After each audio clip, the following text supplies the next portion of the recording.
Over here on the west side, we have some NPCs standing around. Actually, there's quite a lot of NPCs around here standing around, and some of them will eventually offer you quests that you can take and go out and accomplish for them.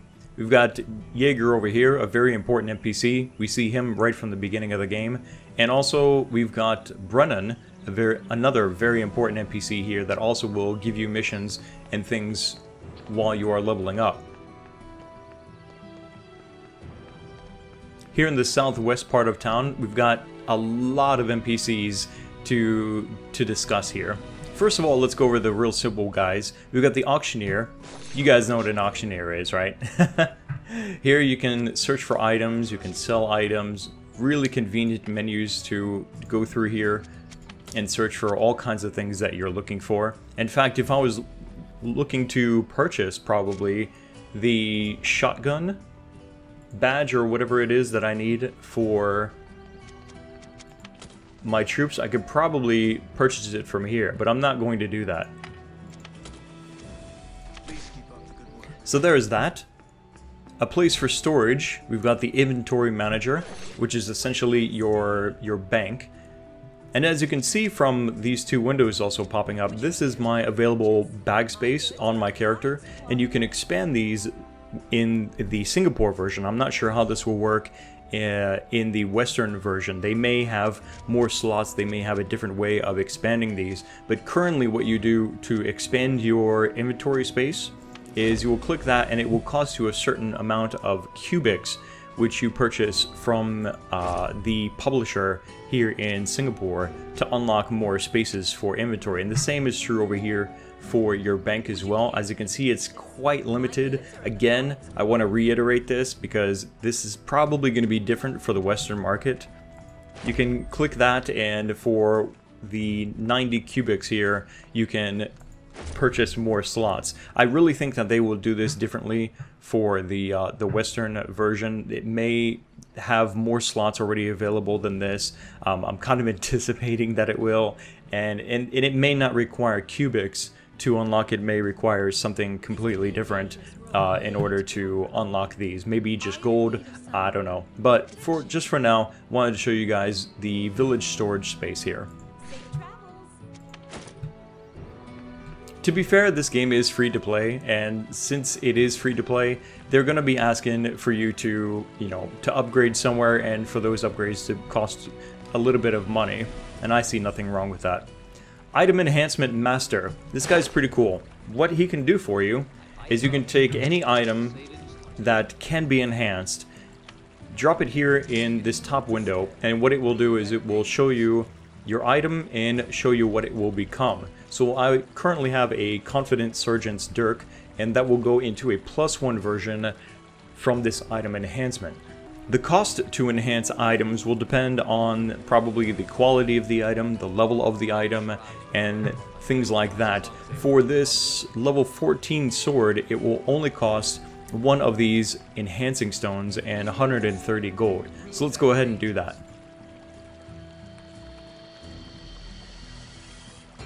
There we go. And so, to level up again, if I want, it will cost another enhancing stone, and it will cost a little bit more gold. So you can see how, if you want to do this a lot, it may get costly. This is a higher quality item, and so it will cost 2 instead of 1 of these enhancing stones. It is rude to stare, rude and dangerous. Keep in mind that not all items can be enhanced. For example, rings. If I drop this here, it says the item cannot be upgraded. But I can upgrade my boots. And I will. To be honest, I don't think it's really worth, unless you happen to have a lot of these enhancing stones, I don't really think it's worth upgrading your green tier gear, simply because it's really not worth it. It's the lowest tier gear that you can have in that slot, and I would save it for the higher tier stuff, because The blue items, for example, are harder to get, and they will last you statistically, in terms of their power and defense and things like that, much longer than a green item will. Okay, so next up we have kind of a crafter's corner over here. Instead of like usual MMORPGs where you yourself become a crafter and you do all the work and things like that to put together items or whatever, in Kingdom Under Fire 2 they have specific NPCs. And the way this works is you simply bring them the materials and they will make the items for you. So we've got an Armorsmith over here. And on this menu he shows what kinds of items he can make. He can also turn some materials that you have gathered into production materials that can be used to make special items. So for example, he's got some lumber and he's got some leather, which we would need, for example, for the job transfer materials. Remember that? I was mentioning this a little bit earlier. And there's the coarse leather and some star powder that I would need to spend in order to create one of these job transfer badges here. Also, not just troop equipment, but also your hero character equipment can be made here as well. So we've got some armor here for the gunner, the gunslinger I mean, some blue sergeant's pants, looking very nice. Some shoulder pads, gloves, and a number of other things. And of course, this will be the same NPC that will give you gear for all different classes.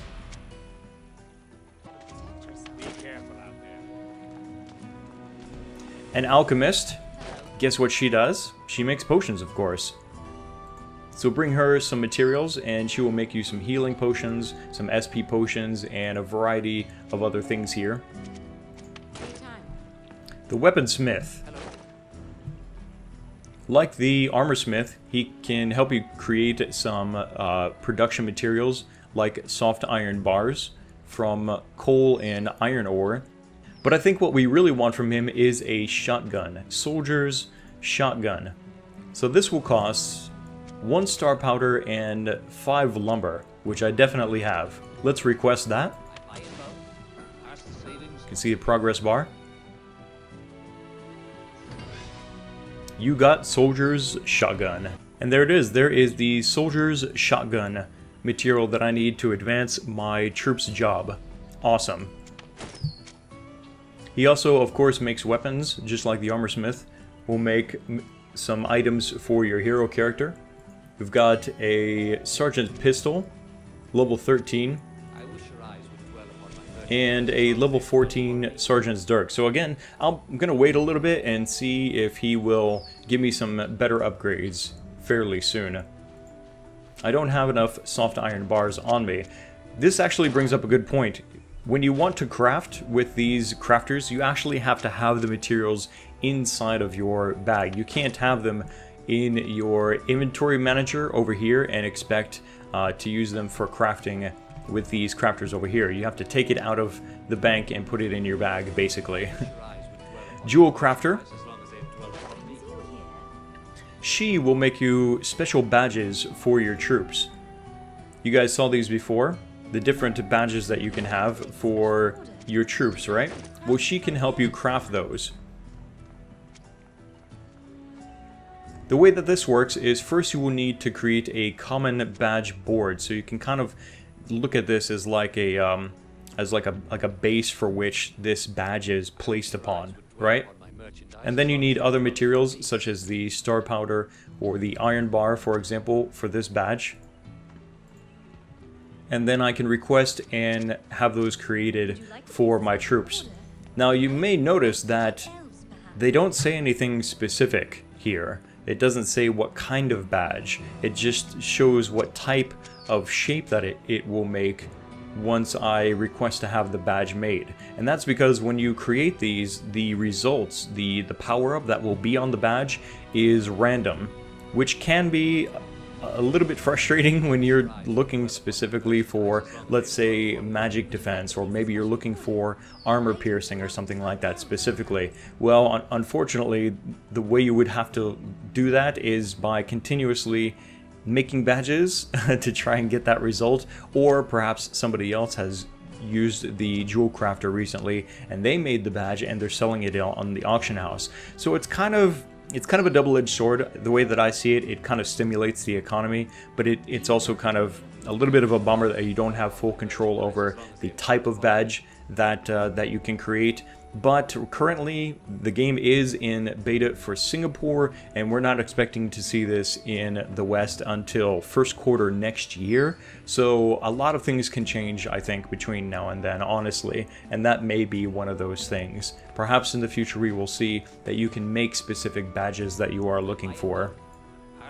And over here we have the Production Union Manager. Now this is kind of something that is sort of like your character's profession, or their crafting job, so to speak. It's very simplified, and so it doesn't require a lot of time and dedication to getting into it much. Really all you do is you select one of these for production unions: gathering, logging, mining, or hunting. And then once you have that, you can open up your hero status, go to the production tab, and essentially make these materials simply by clicking on, for example, the Paulonia tree and then request production. It will cost me 150 gold and it will take 10 minutes, and my character will produce 5 of these logs. And you may recognize these. These are the same logs that, for example, the Armorsmith would use to make lumber. So basically, your character is creating the materials that are needed to create the production materials to make things for things like armor manufacturing, or with the Weaponsmith, right? If I took up mining, then I could produce iron ore and coal, and then I could use that to create soft iron bars, which then I would use to create material job transfer badges and things like that. So as you can see, that's a very simple system for professions here in Kingdom Under Fire 2 for your character. It doesn't take a lot of time and dedication. It simply requires that you pay attention to your production window and see when you're finished with one production, and then you can go ahead and move on to another. There will be a little bit of an indication when you are done with these, and so you'll know when to collect your materials and you can start on something different. So after that, I could go on to get some rough leather or some crisp insect shell.